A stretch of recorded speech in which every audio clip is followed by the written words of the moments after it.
Bush administration's policies on civil liberties. Oh, but now Obama, now that he's the president, we don't have to worry about such things. So we can just put our concerns about unwarranted NSA wiretapping to the side and everything's just going to be all fine. All we have to do is just click our heels together 3 times and just say there's no place like the pre-9/11 world. Click, click, click. There's no place like the pre-9/11 world. Click, click, click. You know, there are all these Muslim groups out there. They were handing out leaflets at Pioneer Courthouse Square where this particular staged event took place. You know, Muslims were people, those of us that are followers of Islam, we are a people of peace. We are people of peace. And that's fine and that's wonderful to go out and do that outreach. However, if there's any group out there that isn't able to come to terms with what really happened on 9/11 and address that and talk to people about that day, September 11th, 2001, and what really happened, Building 7, all the other anomalies, the war games that were done on that specific day, unless we ourselves question what we're told about that event, there's no way you're going to beat the microchip society because they're going to continue to use that day to put you into a box. There's a lot of people that I cannot believe, I won't believe. Hey, I'm not here to force you to believe what I believe. But unless we're able, honestly, to address that day and honestly look at what really happened, we don't have a standing chance at all of beating this machine that you so oppose. That affects you as much as me, the whole entire world, especially women. Now, going back to this report, the move by Potter, the city's former police chief, furthered Portland's reputation as one of the country's most liberal and anti-authoritarian cities. But there were also concerns at the time that the move could delay how quickly the city responded to a terror attack. Okay, this is the government using fear, people engaging in fear. Oh, what if we're not in the FBI Joint Task Force? What if we're not being body scanned at the airport? Al-Qaeda might hurt us. Portland's involvement in the task force dated back to 1997, but the city's most recent agreement with the FBI and the Department of Homeland Security expired in September 2004. Yeah, that's what this article says. Those little Wi-Fi transmitters you see in downtown Portland, Oregon, they're still there. Even though there's no more free Wi-Fi in downtown Portland, those little trackers and tracers that are there in downtown Portland and elsewhere on MLK, they're not going down. The city voted 4-1 in April 2005 to leave the task force. The only person that voted to keep us in the task force was Salzman.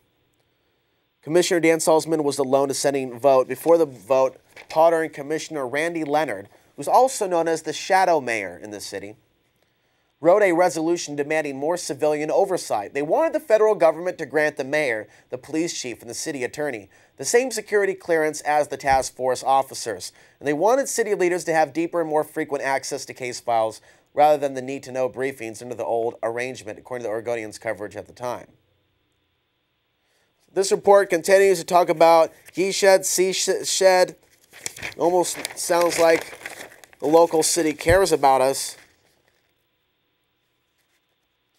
But in fact, when you read reports like this, there's no discussion of Top Off 4. There's no discussion of some of the other things that have taken place. But it does talk about that basic question. What's got them questioning the FBI? Lack of oversight. Lack of convincing the local city leaders. There's not going to be just unwarranted surveillance of the local population. We already know the Portland police are very, very dirty on their own with the Red Squad. 1965 to 1985, spying on 576 groups. So the Portland police cannot be used as some sort of tool or resource for the federal government to be collecting information on people or to be going after people, to be moving in and connecting with them in some sort of a joint agreement. It's dangerous on so many different levels.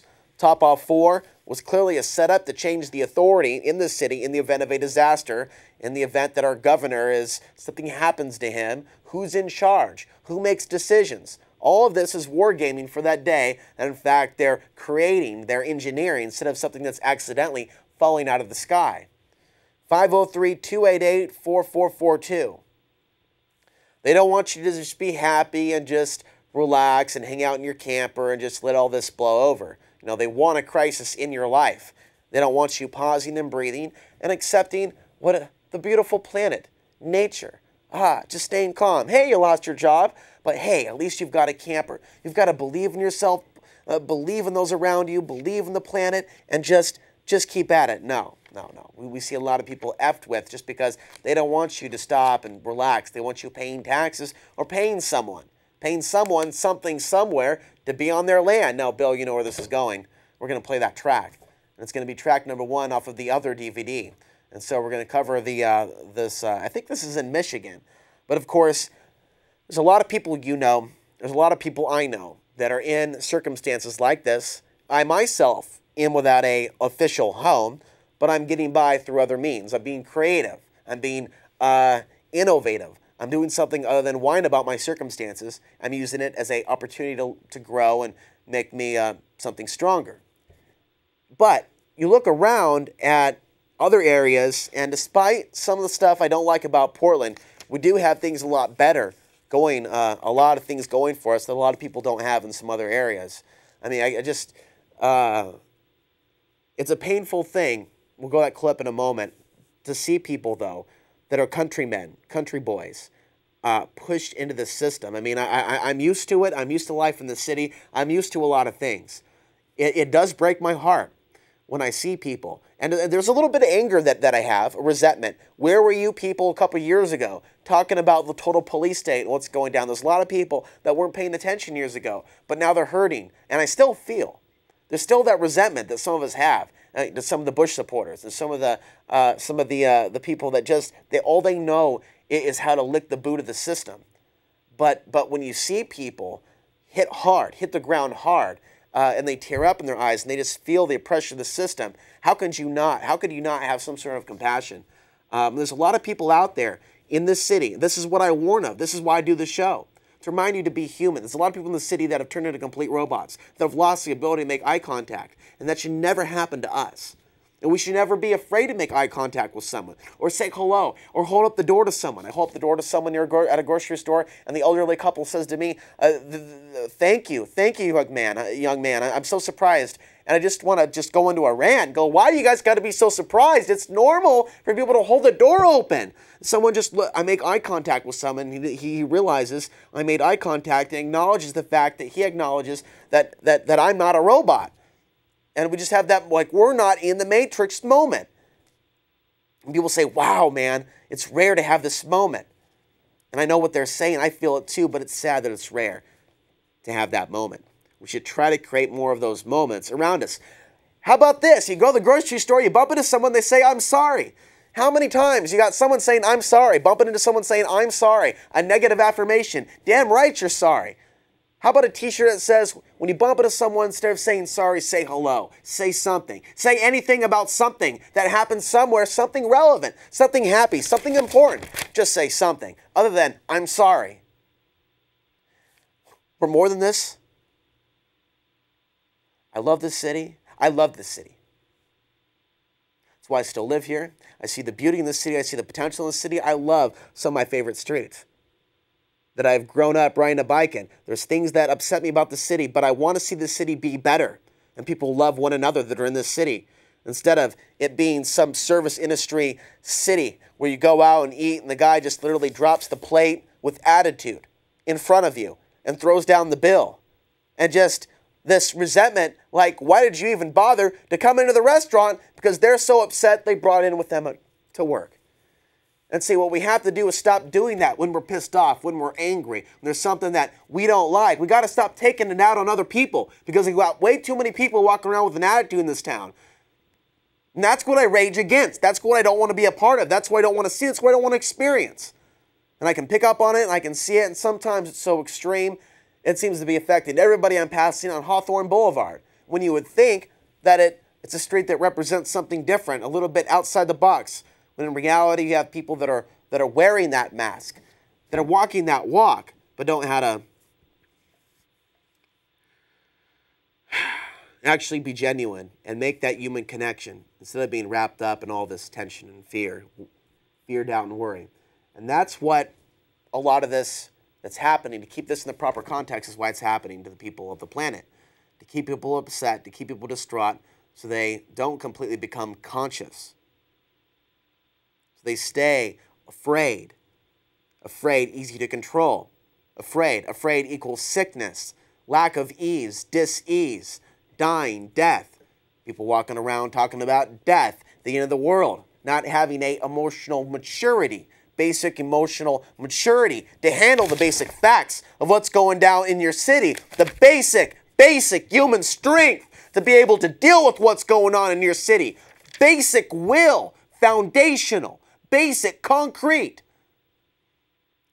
a base understanding. There's something going on within our own city that requires more community, more understanding, more respect of not only our elders, but our young. But where are the real elders of our community that are blowing the whistle, that are sounding the alarm that some of the stuff is coming to fruition? Where are they, the older generation? I believe a lot of people know in their heart to a certain degree what's going on. And honestly, the system has so many people so terrified, they believe that if they get online and they call someone or that they blog on something on the internet or they email someone, they're going to go on the list. Okay? And then when they go on the list, the government's going to be able to come and get them with a black van or maybe a white van or something to that effect. And they're going to go into a very large FEMA camp, and then someone's going to make food out of them, and perhaps it's going to be fed into a cube, some little cube box, and it'll get shipped to the Draconians' reptilian planet, and they're going to be eaten and harvested. I mean, just to take the insanity to the next level. FEMA camps are a reality. There are not enough FEMA camps in existence out there to collect everyone out there that's ever asked a question, a basic question about what's going on. I really think it's an addiction for some people to think about how they're in the crosshairs. And to a certain degree, those that write hit pieces about conspiracy theorists, they're constantly bringing up one particular thing that does not apply to all people, but applies to some. And it is that some people are just seeking some sort of an easy answer, some sort of a easy explanation for why things are the way that they are. And I think that there's a hint of truth to that, but it's not entirely true. In reality, we're a lot more powerful than what, of course, most of us collectively actually believe. Based on our actions, based on our actual actions, there's our thoughts, there's our inner beliefs, but then there's actually how we live our lives. How we express ourselves to others, to the establishment, to our employers, to those where we have some sort of a relationship like that with. There's a certain way we present ourselves to the table as someone powerful or someone that speaks their mind or someone that's easy to be walked over. You know, I had a job one time living in the city a couple years ago. Ruth Chris Steakhouse, in fact, 5 years. That's where I bussed tables there for 5 years because I was trying to just do something to get by, to earn enough money so I can keep doing the show and perhaps move on to do other things. But at one point in time, because I kept opening my mouth when certain things weren't right, when I felt I had to say, don't walk on me. Because the caliber of managers, hopefully they're better now than they were then.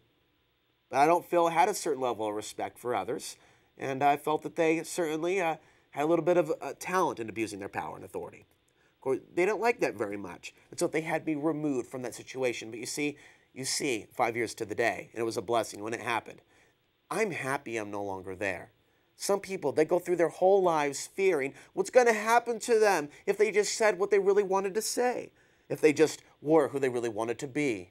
You know, a lot of people, they spend so much time living in that prison. I don't want to live in that prison. I like viewing reality differently. I like to question things. I like to know what's really going on. I want to question my own very existence. I want to question the human species' existence. And of course, why we are where we are, and of course, where we're going in the next couple of years. I want the answers to these questions. I will continue to ask these questions. And I see no pleasure, my friends, in watching a football game and a ball going back and forth and back and forth. I met Fred Myers the other night. Yesterday, in fact. And I'm getting my water because, gosh darn folks, you shouldn't be drinking your tap water anymore. You should be drinking good filtered water from the store. The point is, I'm walking by the electronics department, and it's like Civil War, Civil War. You know, they use these buzzwords to keep you, looking at the TV. Of course, the flat screen monitor is also a great source of electromagnetic pollution, radiation, but It's Civil War. It's the football game. It's something big, folks. It's a Civil War down at Oregon State University. As if, I'm actually getting excited about this, but it's like, oh my God, I can't believe people have the attention span to watch this. We have this right here. Watch.